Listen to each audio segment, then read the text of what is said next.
So we are discussing about the magnetic properties of the materials. Okay, we have seen what is the origin of the magnetism inside particular material.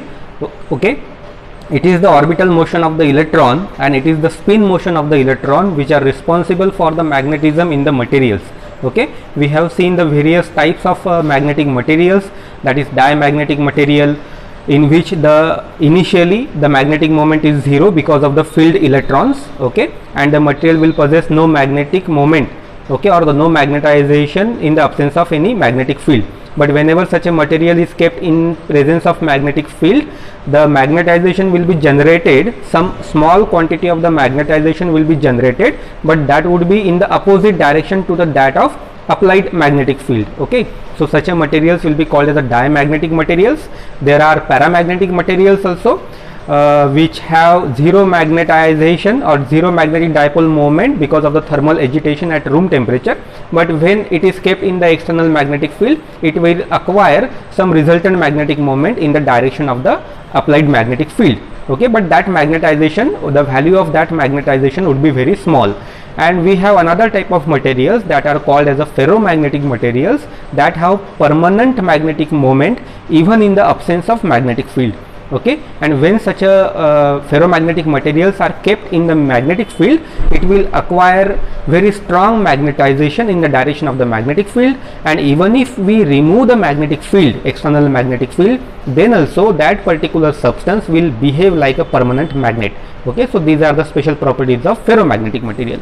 Now we shall see what is the theoretical aspect. Okay, what is the classical theory behind this diamagnetism first. Okay, so we shall see now classical theory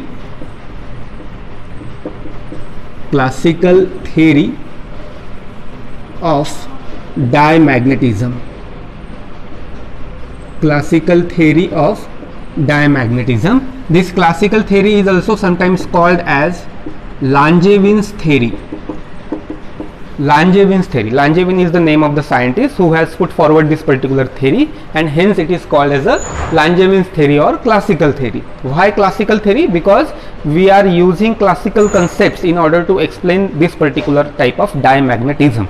Okay, so what we have to assume in this particular theory, that electron, we know that diamagnetism arises because of the orbital motion of the electron, because there is a change in the orbital motion of the electron, because we are subjecting this particular type of diamagnetic material in presence of magnetic field. So there will be the change in the orbital velocity, and because of that there will be some change in the current, and that current will generate the magnetic field which will try to oppose the incident magnetic field. Okay, so for that let us consider the electronic orbit, one of the electronic orbit. So suppose there is a nucleus and electron is revolving around the orbit. Okay, or electron is performing some orbital motion. Now when the electron is performing some kind of orbital motion, see, this is before we are keeping this material inside the applied magnetic field. Okay, we have not applied any kind of magnetic field here. First of all, only we are considering the nucleus, okay, and the electronic orbit. The electron is revolving in one particular orbit. Now if the electron is revolving comfortably, it means that there must be the centripetal force acting. Okay, so there must be some centripetal force. Suppose I am denoting this centripetal force by the letter F0, and this centripetal force, that is F0, is equal to mv square divided by r, where v is called as a linear velocity of the electron. V is called as a linear velocity of the electron. Now I want angular velocity in place of linear velocity. So how I can write it? So it is m, I will represent this velocity by a letter v0. Okay, that is the velocity of the electron in the absence of any magnetic field. We have not applied any kind of magnetic field over here.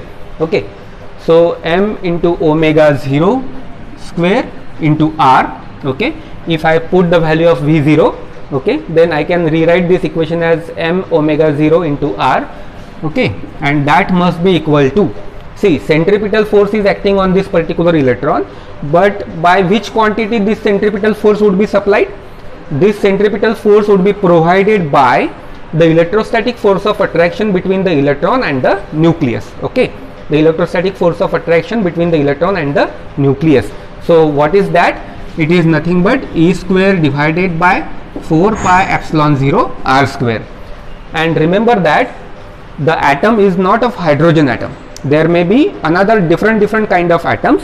So in order to represent different number of protons inside that nucleus, okay, and different number of electrons inside that particular atom, we have to use the letter Z, that is the atomic number of that particular atom. Okay, so the electrostatic force which exists between the electron and the nucleus is given by this particular factor. Okay, now from this particular equation I can find out the value of omega 0 square. So omega 0 square is equal to, just multiply, just take this m into r into the denominator. So it is z into e square 4 pi epsilon 0 m into r cube, r into r square, that is r cube. Okay, so this is the expression for omega 0 square, and therefore omega 0 is equal to under root of z into e square divided by 4 pi epsilon 0 m r cube. Remember that this omega 0 is the orbital angular frequency of electron which is orbiting around the nucleus in the absence of any magnetic field, Okay, now this is the orbital angular velocity, and again, since electron is moving, it is equivalent to one type of current, and therefore it will generate the magnetic moment. The magnetic moment generated by this electron is given by, I will represent it by a letter ml. I will not use mu, okay, because mu is used for the magnetic permeability also. So I will represent this magnetic moment of that electron, orbital magnetic moment of that particular electron by a letter ml. So what will be the formula for ml? It is nothing but I multiply by A. It is I multiply by A. Okay, and I is nothing but E divided by T. I is nothing but E divided by T, and A is nothing but pi r square. Okay, now what about T? T is nothing but 2 pi by omega. Now here we are talking about omega 0, therefore we have to write omega 0. Okay, so instead of T I can write 2 pi by omega 0. So E divided by 2 pi by omega 0, so omega 0 will be on the numerator and into pi r square. So this pi will get cancelled, and finally I will have the expression for ml as E into omega 0 r square divided by 2. Okay, so this is the magnetic moment associated with the orbital motion of the electron. Okay, orbital motion of the electron. Okay, so angular velocity and magnetic moment. Okay, but at the same time, you see there is a centripetal force acting on the electron. But now if I keep this atom, okay, if I keep this atom in presence of magnetic field strength H, in presence of the magnetic field strength H, or just in presence of the magnetic flux density that is given by B, suppose, okay, then on this electron, because of the presence of magnetic field here, on this electron there will be the action of Lorentz force. Okay, so the Lorentz force will act on the electron now, and that Lorentz force, suppose, is given by Fl. So what will be the magnitude of Fl? Fl is nothing but B into E into V. Okay, B into E into V, and B into E into V means what? B into E into R into omega, because V is equal to R into omega. Now here I have used the symbol V and omega, which is different than that of V0 and omega 0. Why? Because when I kept this atom in presence of any other magnetic field, because of the presence of magnetic field there will be some magnetic force acting on this particular electron, and because of that the electron's velocity, electron's linear velocity and electron's angular velocity will change. Okay, now the new linear velocity and angular velocity is denoted by V and omega. Okay, so this will be the modified angular velocity of the electron in presence of magnetic field. Okay, now in which direction this force, Lorentz force, will act? So it is found that this Lorentz force is acted in the direction which is opposite to the centripetal force, Now Now see, two forces are acting on the electron. One is Lorentz force and another is the centripetal force. But the electron still is in the circular orbit. Even if I am keeping this atom into the external magnetic field, then also the electron is following the circular path only. Therefore, the new centripetal force must be acting on the charged particle, and that new centripetal force will be again mv square divided by r. mv square divided by r, where v is the new velocity. So what it should be equal to? The new equation of motion will be there, and according to that, this centripetal force must be equal to these two types of forces, the addition of these two forces. Now one force is F0, okay, one force is F0 and another force is Fl, but they are acting in opposite direction, so I have to take F0 minus Fl. So F0 minus Fl is nothing but, what is F0? Just now we have found out, F0 is this thing, Z E square. F0 is nothing but the centripetal force which has been provided by the electrostatic force of attraction between the electron and the nucleus. So it is Z E square divided by 4 pi epsilon 0 r square, and minus Fl. Fl is nothing but B into E into r into omega. What about this mv square divided by r? I can rewrite this equation in terms of omega. So it is m omega square into r. m omega square into r. Let us solve this equation. Let us divide this equation by m into r. So onto the left hand side I will get omega square, okay. Onto the right hand side, Z E square divided by, I have to divide it by m into r, so it is 4 pi epsilon 0 m r cube, 4 pi epsilon 0 m r cube, and it is minus b into E into r into omega and divided by m into r. So r gets cancelled. So on the right hand side, what I am getting, I will rewrite it as a EB divided by m, E into B divided by m and into omega, Now what I will do, I will take this EB divided by m into omega onto the left hand side, omega square minus, instead of minus I will have to write the plus sign now, EB divided by m into omega, and this quantity again onto the left hand side. So this is now positive, it will now become negative. So Z into E square divided by 4 pi epsilon 0 m r cube, and that is equal to 0. Now see, this is a kind of quadratic equation, okay, that is ax square plus bx plus c is equal to 0. The value of a is 1, the value of b is EB divided by m, and the value of c is this complete bracket, okay, minus Z E square divided by 4 pi epsilon 0 m r cube, that is the value of c. We know how to find out the roots of this particular equation, okay. How to find out the roots of this particular equation?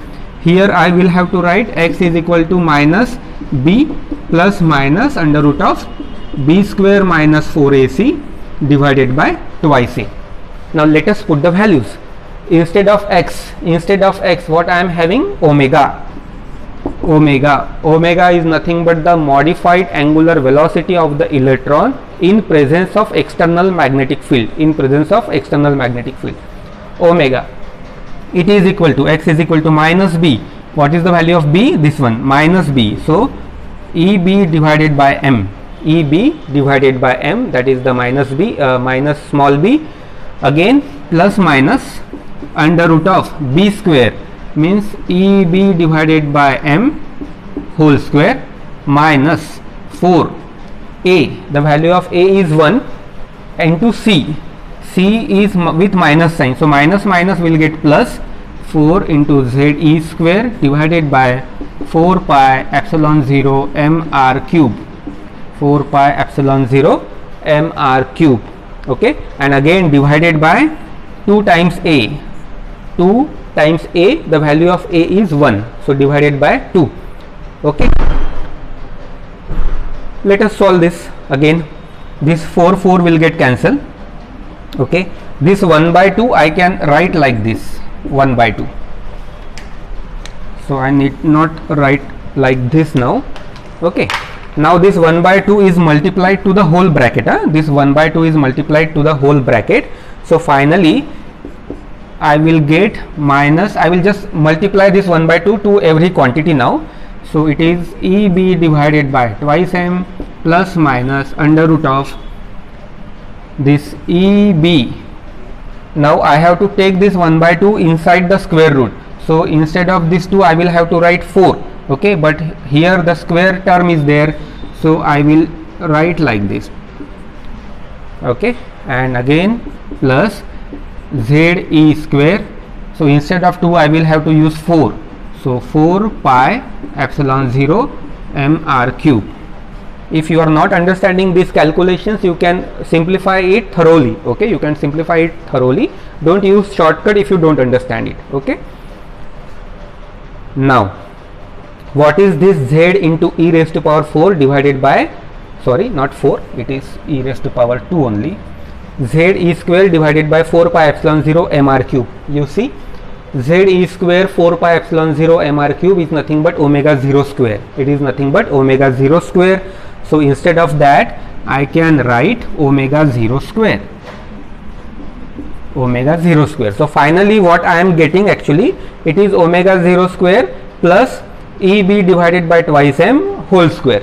Now if I assume that this EB divided by twice m, this EB divided by twice m is very less than omega 0. This EB divided by twice m, if it is very less than omega 0, then I can neglect it. I can neglect this value inside the square root term.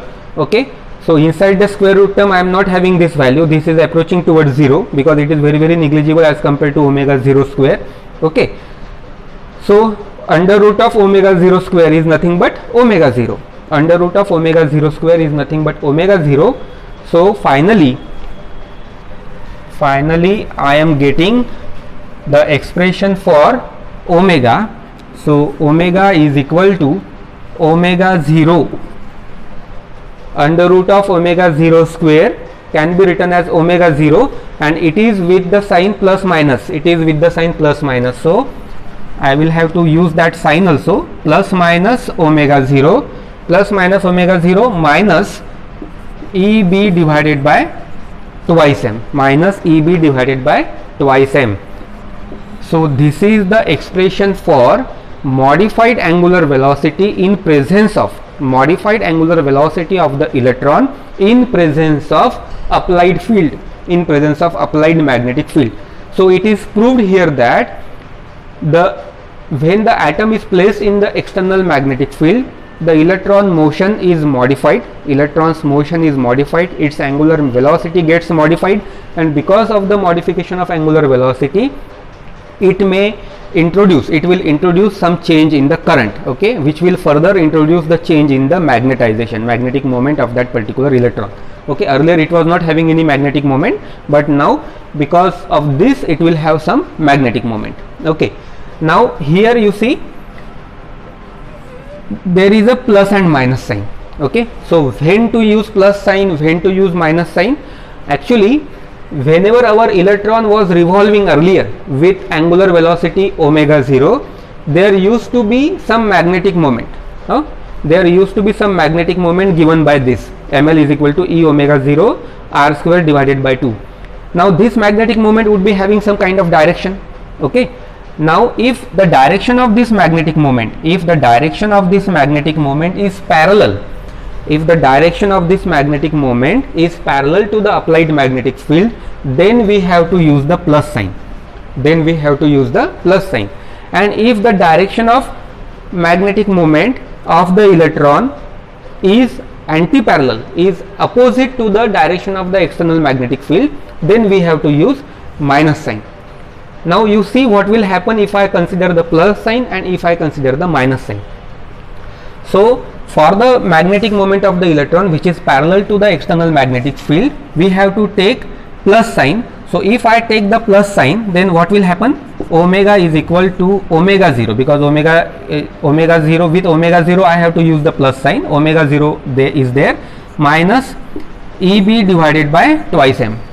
So you see, earlier the angular velocity of the electron was omega 0, in absence of magnetic field.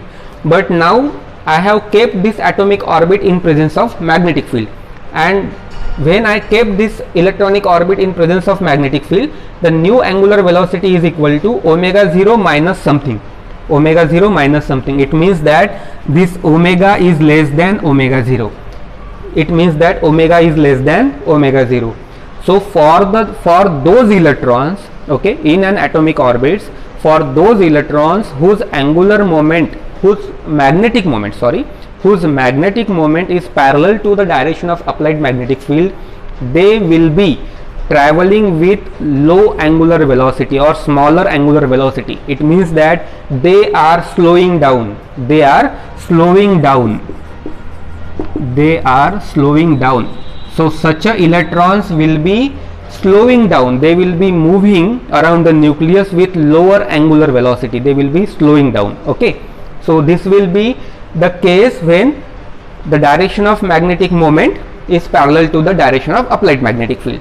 Now what about such electrons whose direction of magnetic moment is opposite to that of applied magnetic field? So for such a case I will have to use minus sign. And therefore the new angular velocity will be omega is equal to minus omega 0 minus EB divided by twice m. Okay. The net effect is that this omega, the value of this omega will be greater than omega 0, will be greater than omega 0. It means that if the direction of magnetic moment is opposite to that of direction of external applied field, then such electrons will be moving faster.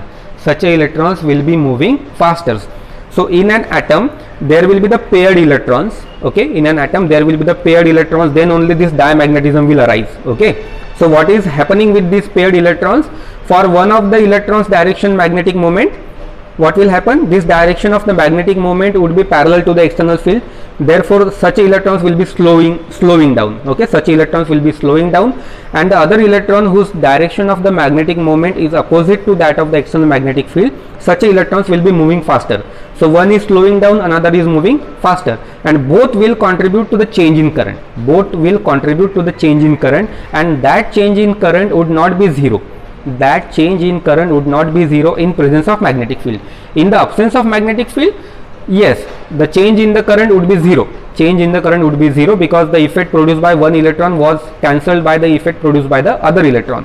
But in presence of magnetic field, no, the change would not be zero. There will be some positive change, and because of that positive change there will be some positive value of current introduced in that electronic orbit. Okay, and by how much factor this change would be there? What will be the change in the angular velocity of both the electrons, of the paired electron?